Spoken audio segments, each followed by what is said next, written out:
अस्सलाम वालेकुम।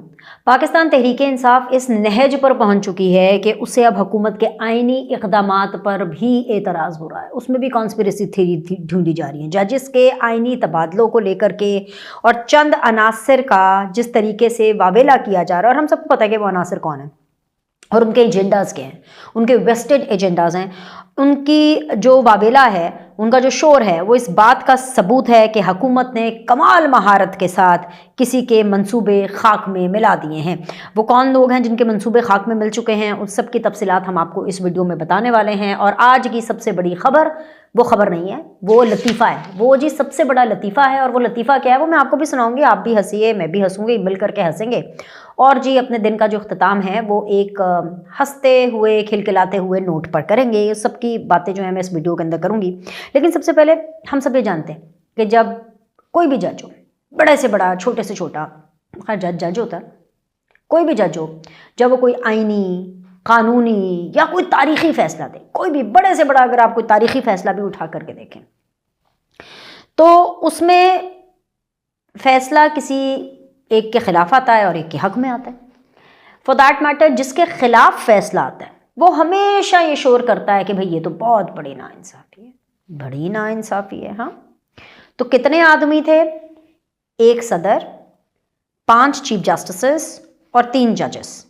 कितने हुए? 5 और 3 8 और 1 9। कितने आदमी थे? 9। और इन 9 लोगों ने मिल करके ऐसा काम किया है कि जो मैं समझती हूं कि ये मुबारकबाद के मुस्तहिक है, लेकिन उस काम से चीखें उठ रही हैं। और वो काम ये है कि जाहिर सी बात है, नए जजेस की तैनाती और नई तख्तियां लगना। उनके कमरों के बाद नई तख्तियां लगी हैं, और जी सिर्फ तख्तियों की ही ऐसी मिर्चें लगी हैं सबको कि अब एक नया ववेला और एक नई कॉन्स्पिरेसी थ्योरी और एक ये नया नैरेटिव बनाने की कोशिश की जा रही है कि जी ये पॉलिटिकल इंजीनियरिंग हो रही है। तो मैं आज की वीडियो सिर्फ इस बात के ऊपर बेस करना चाहूँगी आगाज़ में कि मैं आपको बता सकूं कि जो काम सदर पाकिस्तान आसिफ अली जरदारी ने किया है, और सिर्फ अपनी मंशा पर नहीं किया, सिर्फ अपनी चाहत के ऊपर नहीं किया, उनके साथ चीफ जस्टिस ऑन बोर्ड हैं, उनके साथ जजेस ऑन बोर्ड हैं। आईनी कानूनी काम को जो एक 2 नंबरी देने की कोशिश की जा रही है ना, मैं ये समझती हूँ कि बहैसियत एक एंकर, बहैसियत एक पॉलिटिकल कमेंटेटर, बहैसियत एक व्लॉगर इस प्लेटफॉर्म के ऊपर मैं आपको उसकी सच्चाई से आगाह करूँ। क्योंकि थोड़ा सा सादा जबान में अगर हम लोगों को समझाएं तो वो बहुत ज़्यादा ज़रूरी है। और मैं ये समझती हूँ कि हुकूमत की कहीं ना कहीं इस हवाले से चूक हुई है कि वो शायद सादा ज़बान में ना पैका एक्ट के हवाले से लोगों को समझा सके हैं, और ना ही अब ये जो एक बहुत ही तारीखी चीज़, एक मार्का मारा है, उसको भी समझा नहीं पा रहे। तो मैंने कहा चले एक छोटी सी कोशिश जो है मैं अपनी तरफ से आपके लिए कर देती हूँ।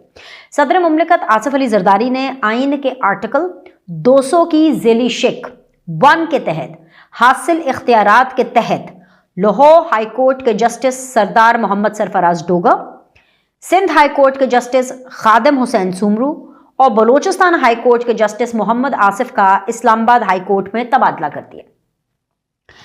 अब बड़ी एक प्रोग्रेसिव स्टोरी है, और ये इसलिए बड़ी प्रोग्रेसिव स्टोरी है क्योंकि देखें, जो इस्लामाबाद की जो अदालत है वो एक फेडरल कोर्ट है, वो एक फेडरेशन को रिप्रेजेंट करती है। ठीक है, तो फेडरेशन के अंदर तो मज़ा तभी आएगा ना जब मिक्स प्लेटो होगा।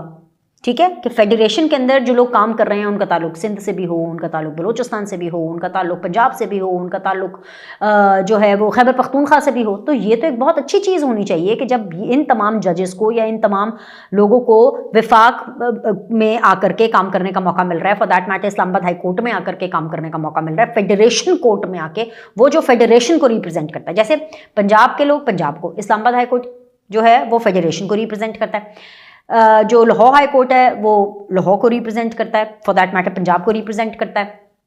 अगर हम बात करें सिंध की तो वो सिंध को रिप्रेजेंट करता है, बलूचिस्तान का। और अगर फेडरेशन है पूरे मुल्क के तो उसके अंदर तो एक गुलदस्ता होना चाहिए ना, खूबसूरत सा गुलदस्ता होना चाहिए। लेकिन इस चीज़ को लेकर के बहुत ज़्यादा वावेला हो रहा है, अजीब किस्म की तनकीद शुरू हो गई है।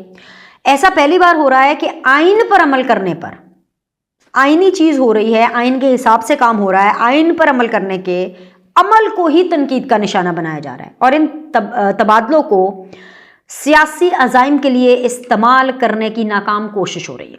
एक ऐसे वक्त में जब 26वीं आईनी तरमीम के बाद आला अदलिया की कारकर्दगी और वक़ार में बेहतरी के आसार नजर आना शुरू हो गए हैं, तो चंद सियासी मुफाद परस्त अनासिर दोबारा मामलात को उलझाने की कोशिश कर रहे हैं। ये सब लोग नाकाम होंगे, ये मैं आपको पहले ही बता रही हूँ। मजीद समझाने से पहले मैं आपको ये बता रही हूँ कि सब नाकाम होंगे, कुछ नहीं होगा इनका। ये सिर्फ ऐसे रोते पड़ते रहेंगे और इनका कुछ नहीं होगा। ये सब लोग नाकाम होंगे क्योंकि आला अदलिया आइन और कानून की रोशनी में आगे बढ़ रही है। आइन जजिस की तैनाती के मामले पर बिल्कुल वाज़े और गैर मुबहम, रत्ती भर भी कोई शक नहीं है। ये जिन लोगों को थोड़ा फीलिंग आ रही है ना, जो इस नैरेटिव के पीछे जाने का, जी बड़ा गलत हो रहा है, बड़ा गलत हो रहा है और ये कोई गैर आइनी चीज़ है, no no no no no no, जो वाबेला मचा रहे हैं। अगर ये आइन के अंदर इन तबादलों का देख लें तरीक़ेकार, पढ़ लें ना, थोड़ा सा अगर पढ़ लें तो इनको पता चल जाएगा कि आइन जजों की तैनाती के मामले में बिल्कुल वाज़े है। आइन का आर्टिकल है 200, गौर से आपने बात सुननी है। आइन का आर्टिकल 200 हाई कोर्ट जज की एक हाई कोर्ट से दूसरी हाई कोर्ट में मुंतकली का पूरा तरीका फराहम करता है। इस आर्टिकल के मुताबिक सदर पाकिस्तान हाई कोर्ट के जिस जज को किसी दूसरी हाई कोर्ट में ट्रांसफ़र करने की ज़रूरत महसूस करें, तो सबसे पहले, ये नहीं कि जी उनका दिल किया, ख्वाब आया, अगले दिन सुबह उठे जी यहाँ से बंदा वहाँ चला जाए, नो, तो सबसे पहले उस जज की रजामंदी पूछी जाती है। मुतलका जज की रजामंदी हासिल करने के बाद सदर मुमलिकत चीफ जस्टिस ऑफ पाकिस्तान और दोनों मुतलका हाई कोर्ट्स के चीफ जस्टिस से मुशावरत करते हैं। इस एक ट्रांसफ़र के लिए कम अज़ कम 4 अहम शख्सियात की मुशावरत आइन के तहत नागुज़ीर है और इसके बाद ही कोई जज किसी दूसरी हाई कोर्ट में ट्रांसफ़र किया जा सकता है। ट्रांसफ़र होने वाले जज की सीनियरिटी मरात में कोई तब्दीली नहीं होती।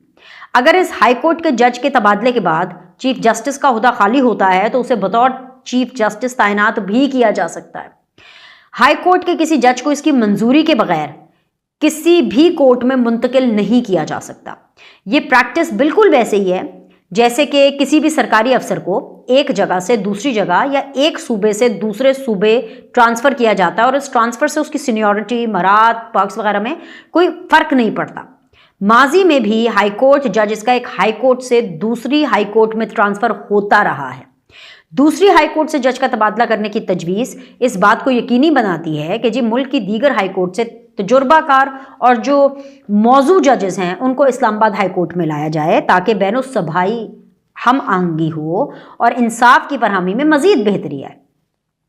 इस्लामाबाद हाई कोर्ट एक्ट 2010 का सेक्शन 3 दो टोक अल्फाज में यह बयान करता है कि इस्लामाबाद हाई कोर्ट 12 जजेस पर मुश्तमिल होगी जो पाकिस्तान के तमाम इलाकों से आइन के मुताबिक लाए जा सकते हैं। नाजरीन, इन 3 जजेस की ट्रांसफ़र में सिर्फ सदर पाकिस्तान की मंशा ही नहीं बल्कि 5 चीफ जस्टिस साहिबान की रजामंदी भी शामिल है। यह अमल ना सिर्फ मुकम्मल तौर पर आइनी है बल्कि फेडरेशन के लिए बेहतरीन है क्योंकि इससे 3 सूबों के जजेस को वफाकी दारुल हुकूमत की हाई कोर्ट्स में नुमाइंदगी मिल रही है। उनको भी ये ऑप्शन नहीं, बेसिकली उनको ये अपॉर्चुनिटी मिलती है कि वहां पर आकर काम करें। ये तनकीद इस वजह से नहीं हो रही है कि जी 3 जजेस का इस्लामाबाद हाई कोर्ट में तबादला क्यों हुआ है। तबादला इज नॉट एन इशू। ये तनकीद इस वजह से हो रही है कि हुकूमत आइन के मुताबिक अदलिया में इस्लाहात क्यों लेकर के आ रही है। यह मसला है कि जी सही काम क्यों कर रहे हो। इन नाकदीन का असल मसला 26वीं आईनी तरमीम है जिसके जरिए पार्लियामेंट ने अपनी बालादस्ती कायम की है। अब वो निज़ाम नहीं रहा है जिसमें चंद लोग मिल बैठकर अपनी मर्जी के फैसले किया करते थे। गुड टू सी यू होता था, यहाँ से फैसला आया इस हाई कोर्ट से तो उसको दूसरे हाई कोर्ट के अंदर जाके चैलेंज करके अपनी मर्जी का फैसला ले लिया। अब ये वो टाइम नहीं रहा है। अब जजेस की तैनाती से लेकर चीफ जस्टिस बनने तक के तमाम मराहिल में पार्लियामेंट की मुकम्मल नुमाइंदगी है और सारे फैसले मुल्क के वसीतर मुफाद में हो रहे हैं। 26वीं आईनी तरमीम हो या सदर मुमलिकत की जानिब से इन 3 जजेस की इस्लामाबाद हाई कोर्ट में मुंतकली, वही लोग सीखपा हैं जिनके बने बनाए मंसूबे खाक में मिल रहे हैं और एक एक करके सबके ख्वाब चकनाचूर हो रहे हैं। लेकिन मैं आपको एक चीज़ बता दूं, ये ख़तो किताबत, ये चीखो पुकार, ये सब चलती रहेगी और हुकूमत हर तरह की, मैं बड़े वसूख से आपको बता रही हूँ, बहुत कॉन्फिडेंस से बता रही हूँ, डेस्क ठोक कर बता रही हूँ कि भाई हुकूमत हर तरह की ब्लैकमेलिंग से बेपरवाह हर वो आईनी कदम उठाती रहेगी जो निज़ाम इंसाफ और इस मुल्क के लिए बेहतरीन होगा। फिर चाहे ख़तो किताबत फिर चाहे अब लतीफ़े की बारी आ गई है, फिर चाहे वो ख़तो किताबत आर्मी चीफ साहब को ही क्यों ना की जाए। जी जी जी जी जी जी एक वो ज़माना था कि कभी इमरान खान जो हैं वो चीफ जस्टिस को चिट्ठियाँ लिख लिख करके बताया करते थे कि उनके साथ कितना बुरा हो रहा है, और चीफ जस्टिस को ये बताया करते थे कि किस तरह से उनकी जेल जो है वो बदतरीन किस्म की जेल है, और शिकायतें लगाते थे कि देखें जी मुझे टीवी नहीं दे रहे, मुझे खाना नहीं दे रहे, मुझे ये नहीं दे रहे, मुझे वो नहीं दे रहे। अब तो एक कदम आगे जाके इतना बड़ा लतीफ़ा इमरान खान ने सुनाया है, और वो लतीफ़ा बैरिस्टर गौहर साहब उस लतीफ़े की तस्दीक भी कर रहे हैं। वो लतीफ़ा फिर दोबारा गौहर खान साहब ने भी आकर के सुनाया, और खूब हंसे हम सारे, हम सब बहुत हंसे क्योंकि इमरान खान साहब ने आर्मी चीफ को एक खुला खत लिखा है। और पहले इमरान खान साहब की चीखें बज रही थी, ठीक है, उसके बाद तो अब और इनकी ज़्यादा चीखें निकलना शुरू हो गई, क्योंकि खुला खत बेसिकली ख़तो किताबत उनके साथ की जाती है जिनके साथ आपकी कोई एक्सपेक्टेशंस हों, या आपका कोई मरासिम हो, या आप उनके साथ मरासिम बनाना चाहते हो, ठीक है, इसीलिए ख़तो किताबत की जाती है। भाई अगर कोई एक अननोन शख्स है या रैंडम शख्स है फॉर दैट मैटर, जिसका मेरे साथ लेना देना नहीं है, मैं उसके साथ ख़तो किताबत उस तक रसाई में क्यों करूँगी। वो कहते हैं ना, राह पे आ जाने थे वाह पे आ जाने, जिस गली जाना नहीं बंदा उत्थे राब्ता की करे, सीधी सी बात है। लेकिन क्योंकि इमरान खान नक्को नक हुए में, इमरान खान की अब बस हो गई है, वो एक कोटा होता है ना जेल पूरी करने का, वो जो कोटा है वो अब इमरान खान साहब का पूरा हो चुका है, और अब वो आर्मी चीफ साहब को ख़त लिख रहे हैं। और अक्सर लोग तो वैसे तो अगर पूरा का पूरा जो ख़त है उसकी 6 नकात हैं, और 6 नकात भी बहुत फ़नी है, लेकिन नॉर्मली क्या होता है कि वो जो 6 नकात है ना, वो कोई नए नकात नहीं है। 26 पे आईनी तरमीम, 8 फरवरी के इलेक्शन, उसके शिकवे शिकायतें, पाकिस्तान तहरीक इंसाफ को किस तरह से साइड लाइन किया जा रहा है, किस तरह से उनके खिलाफ साजिश हो रही है, किस तरह से जो इदारे हैं उनको कमज़ोर किया जा रहा है, और किस तरह से पाकिस्तान तहरीक इंसाफ के लोगों को सफ़र कराया जा रहा है, और इदारों के जितने वसाइल हैं वो उनमें इस्तेमाल हो रहे हैं। तो लिहाजा जो है ये जो सारी बातें हैं इमरान खान साहब की, इस वजह से जो है वो इदारे अपने फुल स्ट्रेंथ में, फुल थ्रॉटल के साथ काम नहीं कर पा रहे। ये लुब्बे-लुबाब है, ठीक है। अब मैं अगर ये कहूँ दूसरा नजरिया कि इमरान खान साहब का खुला खत क्या है, इट्स एन ओपन लेटर जो कि डेफिनेटली डस्टबिन में जाएगा। वो हैं जी प्यारे आर्मी चीफ जनाब हाफिज सैयद आसिम मुनीर साहब, अल्लाह दा वास्ता जे मैनू माफ़ी दे दो, ठीक है, फ़कत इमरान खान। असल में वो ख़त ये है, लेकिन अब जो इमरान खान साहब उस खत के अंदर सारी बातें कर रहे हैं ना, वो इसलिए भी बहुत ज़्यादा मज़ाक़ खेज़ है क्योंकि आर्मी चीफ के बारे में जहाँ पर ख़त के ये 6 नकात पोस्ट हुए हैं, जो है पाकिस्तान तहरीक इंसाफ का official page blue tick verified वाला, उसी अकाउंट पे अगर आप नीचे जाएं तो तमाम पोस्ट्स हैं जिसके अंदर ये बताया गया है कि किस तरह से ये जो मौजूदा आर्मी चीफ हैं ये अच्छे नहीं हैं, और किस तरह से वो कितने बादशाह सलामत हैं, और वो जी अजीब किस्म की बातें, मतलब अजीब किस्म की बातें कि कभी उनको द फॉल ऑफ ढाका के साथ जोड़ दिया जाता है, या खान के साथ जोड़ दिया जाता है, कभी मुजीबुर रहमान के साथ जोड़ दिया जाता है, कभी कहीं, मतलब कि जब से इमरान खान जेल में हैं, 1 साल से ऑलमोस्ट ऊपर हो गया, तब से जो हैं जो मौजूदा आर्मी चीफ हैं उनके खिलाफ इनका वर्बल डायरिया ख़त्म नहीं हो रहा। लेकिन वो कहते हैं ना कि शर्म हो, एहसास हो तो पता हो ना कि क्या करना है, तो ख़त लिख दिया। अब इस ख़त से होना कुछ नहीं है, इस ख़त से कुछ नहीं होना है।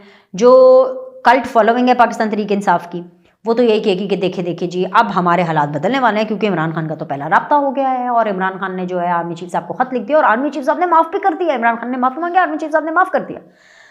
दूसरा गट्स आप देखें, पागलपन की इंतहा, इतने गट्स आप देखें कि उनको पता है कि मेरा दिमागी तवाज़ुन ठीक नहीं है और मैं इस मौजूदा आर्मी चीफ के साथ क्या क्या कर चुका हूँ। वो आर्मी चीफ साहब से कह रहे हैं कि आप अपनी पॉलिसी में तब्दीली लाएं, आप पॉलिसी में तब्दीली की अपील कर रहे हैं, अपील, तरले, मिन्नतें, माफियां।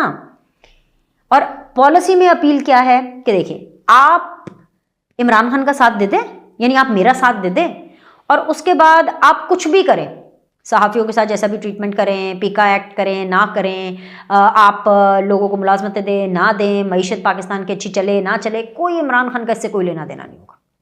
लेकिन आसिम मुनीर साहब जो हैं वो हुकूमत का साथ छोड़ करके, वो पीपल्स पार्टी का साथ छोड़ करके, वो बाकी पॉलिटिकल जमातों का साथ छोड़ करके, पॉलिटिकल जमातें भी चले एक तरफ रखें, वो पूरी पार्लियामेंट का साथ छोड़ करके सिर्फ और सिर्फ इमरान खान का साथ दें और बाकी सब कुछ ऐसे ही करते रहे। ये है जी वो फ़कत ख़त। अब आप मुझे ये बताएं कि ये लतीफ़ा नहीं है तो क्या है? क्या है अगर ये लतीफ़ा नहीं है तो हंसी आनी चाहिए कि आप उस शख्स से अपील कर रहे हैं और उस शख्स से तवक्को रख रहे हैं जिस शख्स की इज्जत रोंदने में आपने रत्ती बराबर भी कोई कसर नहीं छोड़ी, और इस बात की कोई गारंटी भी नहीं है कि आप आगे इंसान बनते भी हैं कि नहीं बनते, आपको आगे तर्ज तकल्लुम आपका ठीक होता भी है कि नहीं होता, आपको मेच्योरली चीज़ें एड्रेस करनी आती भी हैं कि नहीं आती।